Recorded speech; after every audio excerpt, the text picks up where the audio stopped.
सभी को नमस्कार। कक्षा 11वीं गणित एनसीईआरटी की बुक है। अध्याय 1 देख रहे हैं, समुच्चय।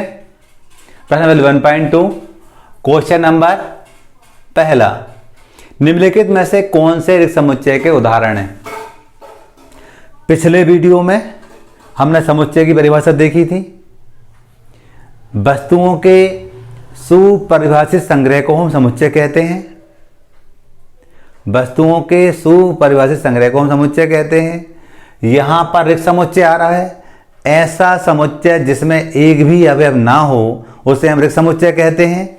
इस तथ्य को ध्यान में रखते हुए, इस तथ्य का यूज करते हुए हम ये 4 सवाल दिए हैं, चारों सवालों के हल लिखेंगे। ऐसा समुच्चय जिसमें एक भी एलिमेंट ना हो उसे हम रिक्त समुच्चय कहते हैं। तो देख रहे हैं 2 से भाज्य विषम प्राकृत संख्याओं का समुच्चय हम जानते थे।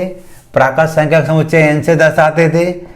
n बराबर 1 2 3 4 5 6 7 8 9 अनंत तक। विषम संख्या मैं राउंड अप कर रहा हूं, 1 3 5 7 9। बे संख्या जिनमें 2 का भाग पूरी बार नहीं जाता है उन्हें हम विषम संख्या कहते हैं। ये सारी विषम संख्याएं हैं हमारी, 1 3 5 7 9, इसी टाइप से और भी आगे आएंगी। सवाल कहता है 2 से भाज्य विषम प्राकृत संख्या का समुच्चय। हम जानते हैं 2 से भाज्य तो विषम थोड़ी सम होगी, वो जो मैंने छोड़ रखी 2 4 6 8 वो सम संख्याएं हैं। तो हम लिखेंगे यहाँ पर दिया हुआ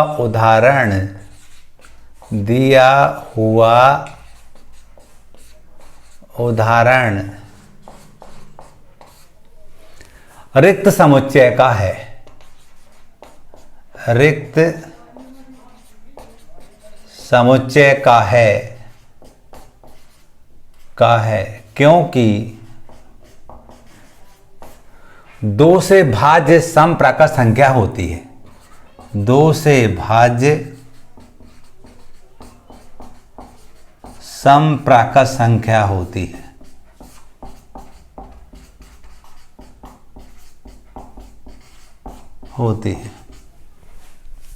अगला, सम अभाज्य संख्याओं का समुच्चय।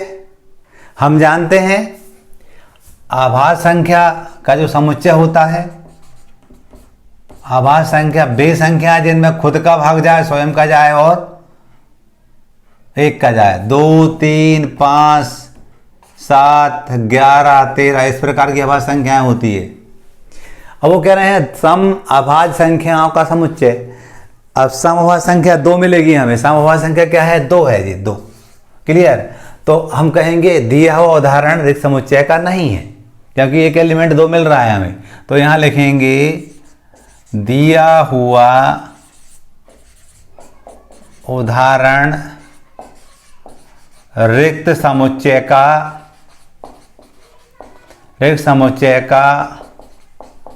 नहीं है, क्योंकि सम अभाज्य संख्या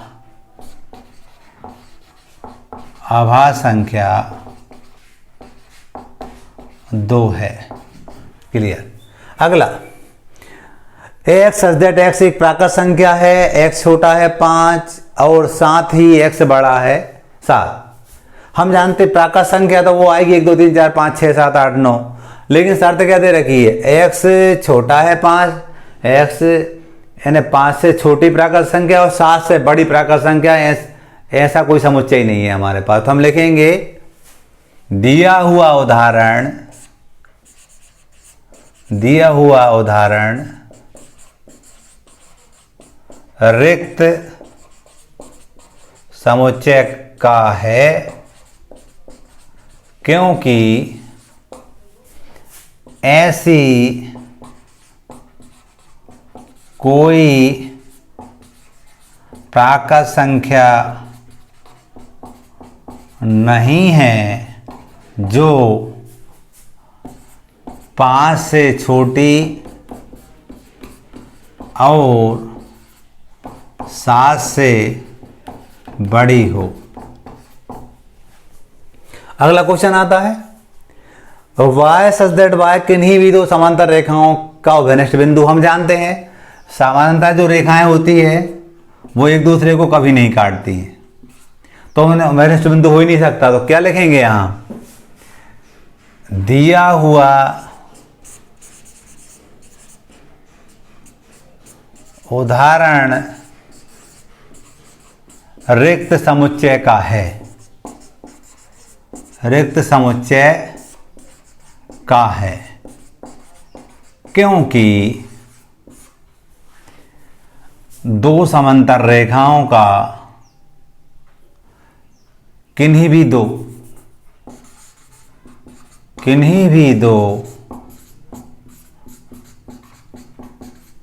समांतर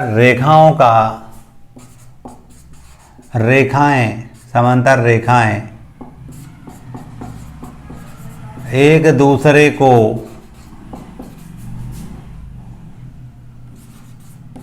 कभी नहीं काटती है, प्रच्छेद करती है, कभी नहीं प्रच्छेद करती है भी चलेगा। हाँ, अगला क्वेश्चन आता है, निम्नलिखित समुच्चय में से कौन से परिमित और कौन से अपरिमित है। परिमित समुच्चय ऐसा समुच्चय जिसमें अवयवों की संख्या को हम गिन सकें, वो परिमित समुच्चय कहलाता है। ऐसा समुच्चय जिसके अवयवों की संख्या को हम गिन सकें वो परिमित समुच्चय कहलाता है। जैसे भारत के अब तक बने प्रधानमंत्रियों की संख्या गिन सकते हैं, इसलिए परिमित समुच्चय है।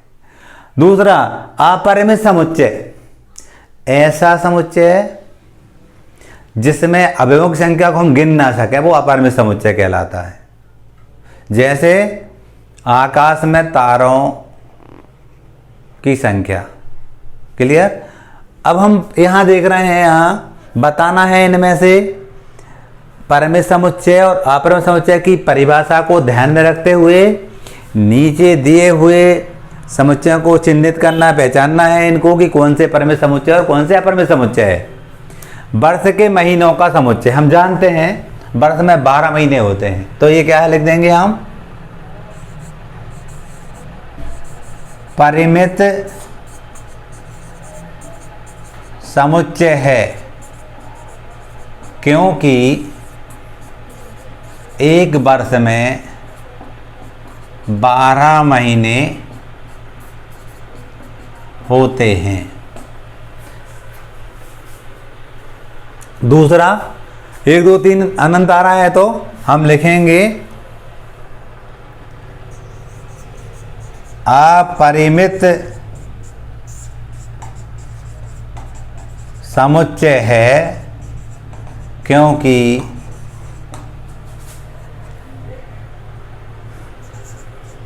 इसके अवयवों को हम गिन नहीं सकते।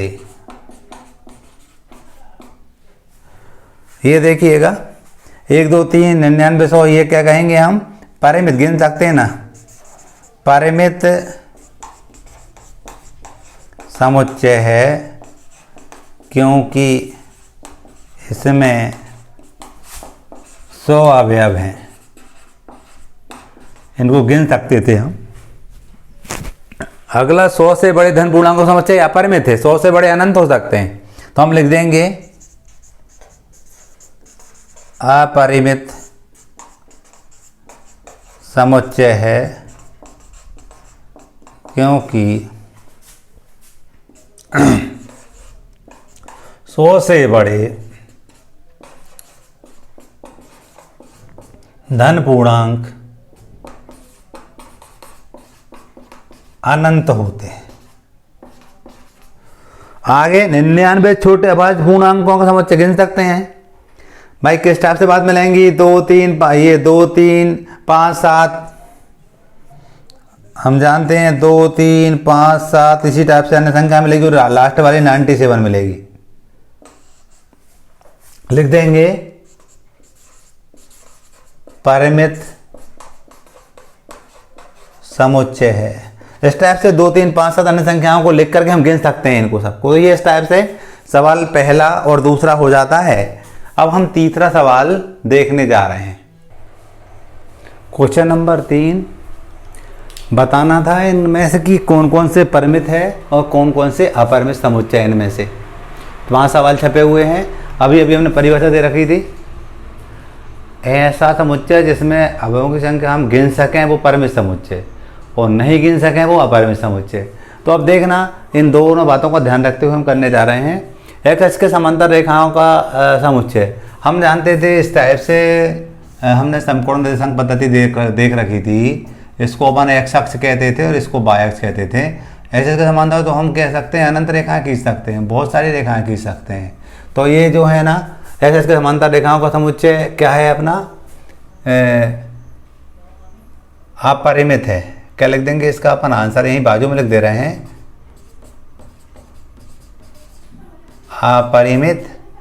कारण लिख देंगे क्योंकि एक्स अक्ष के समांतर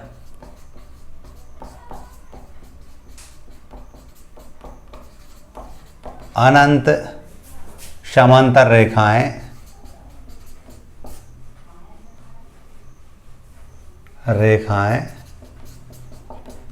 खींच सकते हैं। अगला, अंग्रेजी वर्णमाला के अक्षरों का समुच्चय गिन सकते हैं। अंग्रेजी वर्णमाला में 26 अक्षर होते तो लिख देंगे ये परिमित है।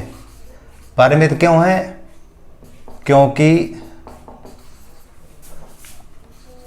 अंग्रेजी वर्णमाला में 26 अक्षर होते हैं। अगला, उन संख्याओं का समुच्चय जो 5 की गुणज है, हम जानते हैं अपरिमित होगा।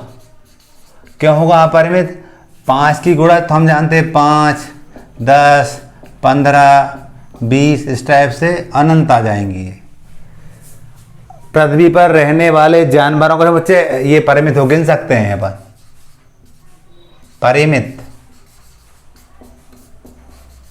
पृथ्वी पर रहने वाले जानवर गिने जा सकते हैं। अब मूल बिंदु से 0 से होकर जाने वाले वृत्त का समुच्चय हम जानते हैं, ये निर्देशांक समकोण निर्देशांक पद्धति बनाई थी, ये मूल बिंदु होता था। यहाँ से तो एक वृत्त ऐसा खींचेंगे, ऐसा खींचेंगे, ऐसा केंद्र ही रहेगा, तो हम कहते हैं कि ये अपरिमित होगा। अपरिमित समुच्चय कहलाएगा। अपरिमित लिख देंगे आंसर में।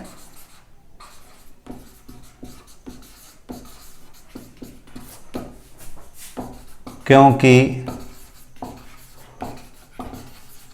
मूल बिंदु को केंद्र मानकर, अच्छा मूल बिंदु से होकर जाने वाले, मूल बिंदु से होकर जाने वाले, ये मूल बिंदु से होकर जाने वाले बहुत सारे वृत्त कैसे, ये तो मूल बिंदु केंद्र नहीं मानना है, मूल बिंदु से होकर जाने वाले, ये अपन ने मूल बिंदु बनाया है, 2 मिनट रुकना, ये बनाया मूल बिंदु। तो यहाँ से होकर जाने वाला ऐसा वृत्त हो सकता है, ऐसा भी हो सकता है, ऐसा भी हो सकता है। तो क्योंकि मूल बिंदु से होकर अनगिनत वृत्त खींचे जा सकते हैं।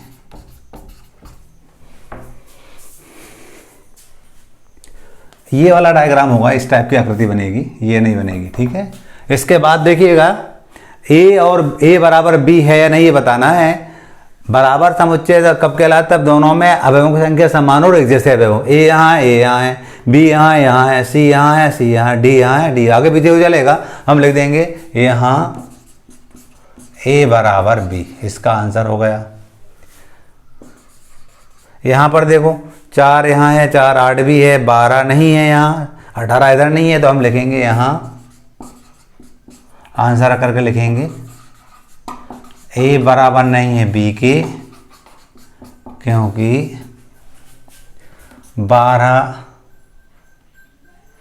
दूसरे समुच्चय बी में तथा 18 पहले समुच्चय ए में नहीं है। रीजन दे सकते हैं हम सबका।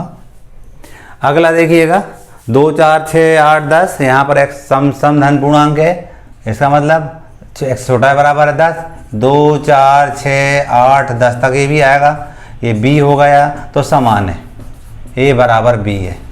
इसका आंसर होगा a बराबर b है। यहाँ पर देखिए x सम संख्या है और 10 का गुणज है, x 10 का गुणज है, मतलब 10 के पहाड़े मारने वाली 10 20 30 4 इस टाइप की बातें आएंगी। और b हमें दे रखा 10 15, तो ये हम कहेंगे a बराबर नहीं है b के। आंसर हम लिखेंगे a बराबर नहीं है b के, क्योंकि इसमें 15 नहीं है, इसमें 15 है, इसमें 25 है, इसमें नहीं है। ठीक, इसलिए a बराबर नहीं है b। इस टाइप से हमने सवाल नंबर 3 और 4 को हल कर लिए। अब सवाल नंबर 5 देख रहे हैं। क्वेश्चन नंबर 5, क्या निम्नलिखित समुच्चय युग्म समान है? कारण सहित बताना है। a बराबर 2 3 दिया है, b हमें समुच्चय निर्माण रूप में दिया है, इसको हम सारणीबद्ध रूप में लिखेंगे। इसको हल करेंगे, पहले हम हल करके इसके x के जो मान निकालते वो लिखेंगे b में। तो देखिएगा x square plus 5x plus 6 is equal to 0। छोटी कक्षा में सीखा है, इसको हल करना हमें। हल करने के लिए हम गुणनखंड विधि से हल करने जा रहे थे। सबसे पहले x का गुणांक लिखते थे रफ में, हम ये रफ वर्ग है हमारा, x का गुणांक 1 है और लास्ट में संख्या 6 है, यानी x की घात 2 का गुणांक लिखते हैं और विदाउट x वाली संख्या लिखते हैं 6। यदि इनके गुणनखंड निकल रहे हों तो निकालते हैं, 6 के निकलना है 2 गुण 3। अब इन गुणनखंडों के माध्यम से x का गुणांक क्या है बोलाते हैं। इसका गुणांक 5 है तो 5 लेके आएंगे। कैसे लाएंगे हम? सारे गुणनखंडों का यूज होना चाहिए। 2 एकम 2, 2 धन 3 बराबर 5 होता है, 2x धन 3x बराबर 5x हो जाएगा। क्या करेंगे? अगले पद में x की घात 2 धन 2x धन 3x धन 6 बराबर 0 जोड़े बनाएंगे। x की घात 2 धन 2x का एक जोड़ा बन जाएगा और 3x धन 6 का एक जोड़ा बन जाएगा। यहाँ से हम x कॉमन लेंगे तो x धन 2 बचेगा। x की घात में x से लिया तो x बचा, 2x में से x से लिया तो 2 बचेगा और 3 और 6 में से 3 कॉमन लेंगे तो x बचेगा और 3 दूनी 6, यहाँ 2 बचेगा। अब फिर से कॉमन लेंगे, x प्लस 2 को फिर से कॉमन लेंगे और इस कोष्ठक के आगे x है और इसके आगे धन 3 है, वो लिखेंगे। x धन 3 2 बराबर 0 या x धन 3 बराबर 0। हमें एक तथ्य मालूम था, जब दो संख्याओं का गुणा शून्य के बराबर होता है तो उनमें से एक संख्या अवश्य शून्य के बराबर होगी। इस बात का यूज कर रहे हैं हम। x प्लस 2 बराबर 0 या x प्लस 3 बराबर 0, यहाँ से x बराबर ऋण 2 आ जाएगा और यहाँ x बराबर ऋण 3 आ जाएगा। तो जो b का जो हमें मान मिल रहा है वह मिल रहा है ऋण 2 ऋण 3। देखिएगा a 2 3 और b ऋण 2 3 है। संख्या तो समान है लेकिन अवयव अलग अलग हैं इसके, इसलिए हम कह देंगे a बराबर नहीं है b के, क्योंकि a तथा b के अवयव समान नहीं है। हो गया। पहले गुणनखंड मेथड से हमने x की वैल्यू निकाली, उनको b में रख दिए। अब यहाँ देखिए इसको हम समुच्चय निर्माण रूप से सारणीबद्ध रूप में लिखेंगे। f लिखेंगे, o लिखेंगे, l लिखेंगे, w लिखेंगे। b को लिखेंगे हम, w है, o है, l है और f है। देखिएगा w है, l भी है, o भी है, f भी है, समान है। a बराबर b है क्योंकि a तथा b के अवयव समान है। आगे देखें, नीचे दिए हुए समुच्चयों का समान समुच्चय का चयन कीजिए। ये बहुत सारे समुच्चय छपे हुए हैं, मैं समान समुच्चय को ढूंढना। समान समुच्चय मतलब अवयवों की संख्या एक समान हो और अवयव एक जैसे भी हों। टोटल नंबर ऑफ एलिमेंट वो बराबर होना चाहिए और उन्हें एक जैसे भी होना चाहिए। तो देखिए 2 4 8 12 कोई है, 2 4 6 8 12 नहीं है, कोई सा भी नहीं है। b 1 2 3 4, हाँ दिख रहा d। आंसर हम लिखेंगे हम b बराबर d, समान है, दोनों में ही बराबर अवयव हैं, एक जैसे हैं और बराबर भी हैं। c जैसा कोई नहीं है, e जैसा g दिख रहा है और e और g भी बराबर हैं क्योंकि e में ऋण 1 1 है, इसमें 1 ऋण 1 है, बाकी कोई से एक जैसे नहीं है। इस टाइप से हमारी ये प्रश्नावली कंप्लीट हो जाती है, प्रश्नावली 1.2।